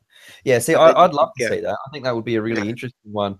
4-1-2-3 or whatever you want to call it. You then have the option of Xhaka and Ramsey dropping to pick the ball off the centre back, completely bypassing Coquelin in terms of playing the ball. So you don't even need to ask him to play a pass. You just say, mate, anyone comes past you, we're just going to, just don't let it happen. Yeah. You are a wall there. Yeah, pretend that you're playing with Cazorla again, because he was good at doing that. He was really good without the ball. No question about that. When he's got a shot, that's not something you want on your CV as a footballer. He's really good without the ball. The reality is 50% of football's played without the ball, and we don't know what the hell to do in that 50%. And that's always been a big issue for me with structure and stuff, is that if Arsenal don't have the ball in possession, the players don't really understand how to play without the ball. And I know that if you went to Chelsea and you were coached under an Italian, you would learn what to do in transition when it comes to when we get the ball. What do we do if we lose the ball? What structure are we going to do if their midfield gets on top? All of those things. But it doesn't seem like we do any of that at Arsenal. But the thing is, alive, John? Yeah, I'm still here. Sorry, it was on my phone. What are you doing? Chatbait or Football Manager or FIFA? He's on Tinder. He's on to Swiping. yeah. You see you swiping. I'm swiping away. You just go like that. You don't swipe it. Yeah. What do you think of the setup, John? I've wanted 4-3-3 for years. We need the extra man in midfield. There's some games where you can get away with having a Mesut Ozil type player, and it's not just to dig him out. It's just he like Josh said, he's very restrictive in the system you can play. So I think that frees up Ramsay. It's the weird thing where if we play 4-3-3 and actually played three in the middle all the time, Oxlade-Chamberlain probably would have got games at centre mid and probably would have looked quite good in that kind of system. He'd probably flourish in that kind of football. I think you get the best out of Xhaka. It suits everyone in the team. You can go back to playing a back four because I think we actually know how to do it because we don't know how to play a back three at all. And you get the best out of our fullbacks as well. It just makes perfect sense. And is that ever going to happen? Because he's not opposed to changing the formation, has he? I mean, you have the Cesc formation. I mean, this is just in recent years. Then when Cesc went, we played that one when that was when Coquelin was world class, and everyone was going, "How's he still a silver on FIFA? That's bullshit. He's one of the best defenders in the central defensive midfielders." It's not so much the formation, Danny. It's the problem is that Arsene has these little projects that he likes to do. So you had Project Youth, and then you had we're going to spend a bit of money, and we did the weird 4-1-4-1 thing for a while. Then he got Mesut Ozil, which.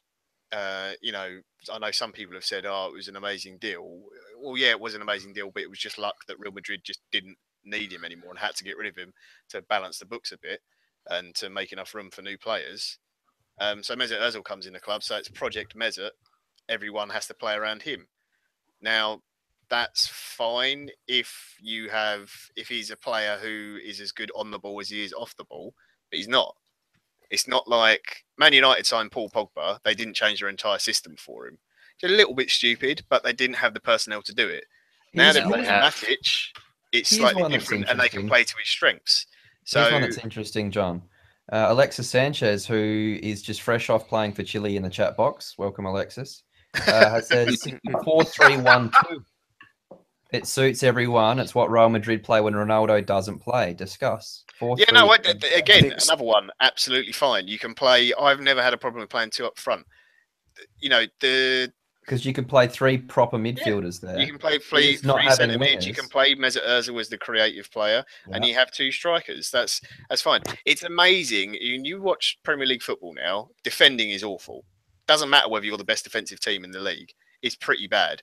One of the best defensive teams in the league is West Brom. Everyone goes, "Oh, they're rubbish, they're boring." Yeah, because they have 10 men behind the ball and it's pretty dull to watch. Don't concede much, though. But they're probably the best defensive team in the league. That tells you that the defenders in the Premier League are pretty shit. I think 20 years ago, centre-backs had to play against a striker each. Now, some of them struggle. Two centre-backs together play against one striker. Can you imagine if we played teams and we had two men up front? You can play Giroud and Lacazette together, that's fine. You can play Ozil behind him, or you can play Alexis with Giroud, whoever. Bellerin, fullbacks now generally aren't great at defending. Their job is to get forwards and get balls in the box and be that extra and be the width in the team. We don't get players to do what they're best at. So here's another one. Someone saying about the no width. And I know that you're about to say, well, we don't play with wingers anyway, even when we had them, because everyone just cut in. So that's relevant. 4-5-1. I get it. 4-5-1. Yeah, the 4-5-1 depends on the formation of the five. Well, you'd want to be 4-5-1 in defence and 4-3-1-2 going forwards. Yeah, or 4-3-3. It's exactly the same. The wingers track back. It's one of the things with formations. You have obviously more an attacking one and a defensive one. I think we should always be looking at dropping into a 4-5-1 when we're defending. Yeah. But doesn't a lot of it depend on Sanchez not running back? At one point against Liverpool, Sanchez was our furthest back player after he went to track the ball all the way back, went to go for a tackle, missed it and slid between our two defenders. Haven't we got to have players that have got to stick to the formation? Like Alex Song, how many times would you see, Alex, you are our defensive midfielder. You'd see him up for corner. Not just up for corners, up trying to thinking he's Pele. We have to... Players are just not strict. It's not strict enough. That all comes back to the manager. That's the manager's instruction. Exactly the same thing that we saw with Coquelin last season, where Wenger couldn't get Kante, so tried to make Coquelin into Kante. That's why I He stopped would giving. be running around like a blue ass. What's it? Yeah, because I got fed up because it was clear that he was the manager. I don't think Coquelin's a particularly gifted footballer, but I think he has a bit of a brain, and he knows that he'd be better suited further back. But the manager's telling him He's creating a short pitch, isn't he? Yeah, he's trying to make a short pitch and win the ball back high up the pitch. You know, like Barca used to do under Pep and Liverpool do at the moment under Klopp. It's that it's not gegenpress, but it's that kind of similar style, and it doesn't work. You've got to have the right players to do it. Do you think the Ox is going to flourish at Liverpool with their gay abandoned attitude to attacking? I He understand might get more than 2 goals in a season, but I understand why people. Kind of understand why some people went off at him. I didn't personally. He's gone there. He's taken a pay cut. He wants to develop his career, and to be honest, he's obviously more ambitious than some of the Arsenal players because a lot of them are happy to sit on their. Yeah, well, Theo Walcott's happy to sit on the bench and make money, isn't he? Yeah. Well, it does say a lot for the Ox, the fact that he had the chance to go to Chelsea on more money on a glory team, but he wouldn't be playing that often. But then if he goes to Liverpool, Klopp has probably said, "I'll play you where you want." Well, but they said that to James Milner, and James Milner played left back for a season for them. Look, I don't think that. I think that he might think that he's a little bit better than he is. I think that he's got this English, the English premium where he runs really fast down a blind alley and can't, cross over a jam jar. Touch of the Walcott. I think technically he isn't as good as maybe some people think that he is, but I think that he'll do better at Liverpool than he ever would have at Arsenal because those kinds of players need direction and in structure. Yeah, that's why he will have a better career going to Liverpool than if he'd stayed at Arsenal. Yeah. And I think maybe he even knew that. Maybe that's where he is ambitious, and we shouldn't be. That's why I didn't give him any stick. I applaud him for the fact that he's actually taken a gamble. He could have stayed at Arsenal, got a pay rise, and been quite comfortable. Yeah, there are a lot of players like Coquelin and El Neni that could be saying, hey, I want to be a major player in a team. I don't want to be a squad player. There's players like Theo Walcott, who knows that he's behind Welbeck, behind Giroud, behind Alexis, and behind Lacazette. But he's happy to collect his 140k a week and sit on the bench, where he is good enough to be a starting player for a lot of other Premier League sides. So, yeah, maybe the fans being angry at Oxlade-Chamberlain for leaving should be more so frustrated at the fact that he does need to leave to chase his ambition because he just doesn't see us as being ambitious enough. To be honest, look, he's never delivered at the club. No, he hasn't. The bottom line is, I as an individual, I like him, but he can go fuck himself. He's gone now, whatever, he wants to improve his game. Try not shooting from impossible angles, expecting a miracle all the time. A lot of what went wrong at the club is his own fault. And I genuinely not sure about his mentality. I think his mentality is poor. The number of times his head would go and he'd fall apart. Too often with him. I wasn't laughing at you, Jace. I just realised it wasn't me. I just asked people what are they doing while they're listening. So I'll come back to that in a minute. Carry on. I wasn't laughing at your point because I want you getting angry with me and beating me. You've gone back to Swansea. Yeah. That's what they're 12 million, I think. Yeah, but they've had cheap as chips, and they made some money off him. But this is the thing, he's been there 6-7 years, Ox, and he's had enough opportunities to win his midfield role when he's played. Well, it's not like we didn't need one last season, huh? And he ended up right wing back, so. Yeah, but he played in the middle as well. I thought he did okay when he was in the middle last season. I thought, he looked promising at times, but he's never done enough. But then again, as with Arsene's team selections recently, who knows, huh? Look, I think he's a twat for leaving, so fuck him. What do we think of Wilshere staying? Do you think he's going to get much play time this year? Has to. Yeah, he's playing his arse off for a chance at Arsenal. I don't think nobody else wants it. I think it might be more to the fact that he didn't want to play in the Championship.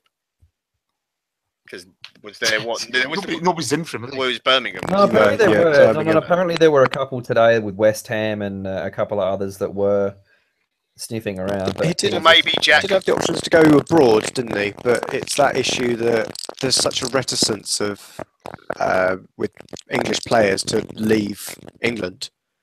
Really, we're starting to see it with our youth players going out. Hold on a sec, Josh. Is that your internet that's making that noise? It's crackling. Probably. Oh, he's got all robot-y, yeah. Listen to him, the fucking Dalek. I can fix it. Okay. Well, while you do that, But in the interim, read the chat box, Danny. Yeah, I'm going to. I ask people what are they doing, because we don't want you people thinking we're ignoring you. I've been sitting here all night reading it. Chris Lodato says he's pooping.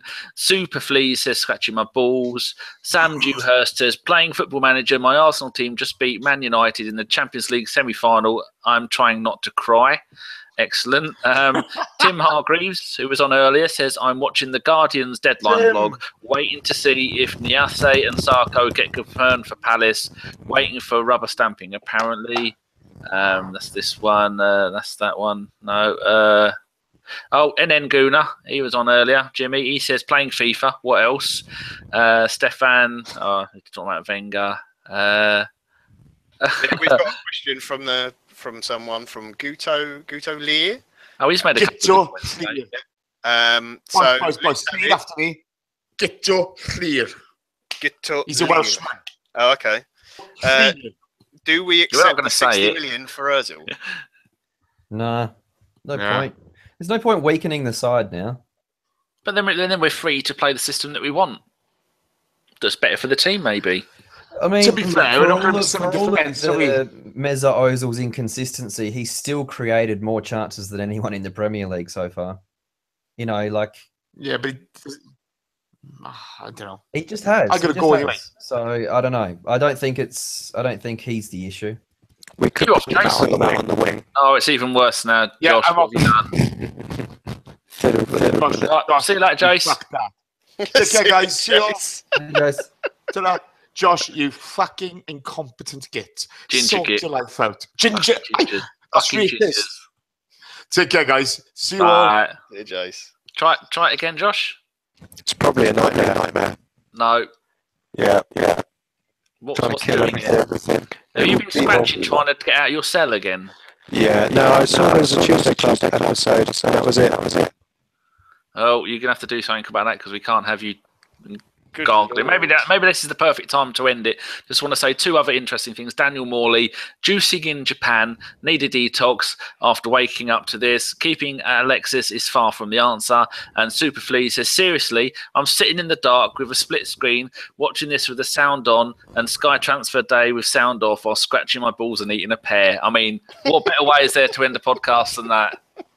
That's the most interesting thing that's happened all day. Oh, dear. So, Josh, thank you very much for spending the last hour and a half of your time that you'll never get back. Well, I'm also watching Brighton's transfer window. That's worse. Good luck with that. It's like watching Vincent Janssen is going to be their main striker. Oh, has he gone there? Apparently. Loan? That's what we're waiting for. No, it's got to be permanent because we've got 2 loans already. Oh, Jesus. Oh, no. John, thank you very much for and thanking the ladies and flicking through them. How many hearts have you broken tonight by going no? Oh no, I don't go no. You just go yes to everyone. Yeah. You don't look, so you can just sit, so you can have a conversation. You just go like that, just saying yes, because you've only got a certain amount of likes unless you pay for it. Fuck paying for it. You shouldn't have to pay. Unless they're like high class. Yeah. You have to pay for it because unless they got the knickers on, then you know they're high class. It's worth paying for it because you're paying for them to leave. You're not paying for the sex. You're paying for them to leave afterwards. Yes. But, so you do that, and then you get all the replies back, and then you go, "No, you're ugly. Yeah, you'll do. Yeah, no, yeah." So you decide afterwards. It's easier that way. Otherwise, you end up sitting there going, "Yes, no, yeah." Yes, and if people want advice on Tinder, where can they get you on Twitter, or would you rather they didn't? If people want advice on Tinder, I don't know. There's probably at Tinder Tips or something like that. Maybe I should change my name to that. No, from Captain Shitbeard to Tinder John. I tell you, best tips for Tinder. If you're looking for a good night out with a pirate, is at AFC Freddy 8. Great Tinder tips. Yeah, fantastic. He's got silk sheets. He's got everything the ladies could possibly want. And talking about what the ladies could ever possibly want, Dom, thank you very much for stepping in at the last moment and giving us some of your wise words. No problem. Well, you off back to work now? Yeah, why not? Grabbing fit birds' asses and stretching them. Hey. What? It's all professional over here, thank you. It certainly is. Right, we're all meeting up in 9 days, but no doubt we're going to all go back to WhatsApp now and listen to hours and hours of Steve shouting and screaming and telling people that he's going to kill them. I won't actually use the word he uses because it offends my ears. Anyway, people, how many people we still got watching? Bloody hell, 246 of you. How many of you have fallen asleep? Or you've got an orange stuck in your mouth and you're hanging there and you can't quite reach the phone to turn it off. What a way to go. Thank you very much for all of your watchers today and all of the people listening later. This has been a Bergkamp Wonderland, and we will see you. I don't know when we'll see you because we're going to be at the game. Maybe never. Right. None of you cheeky monkeys. Good night.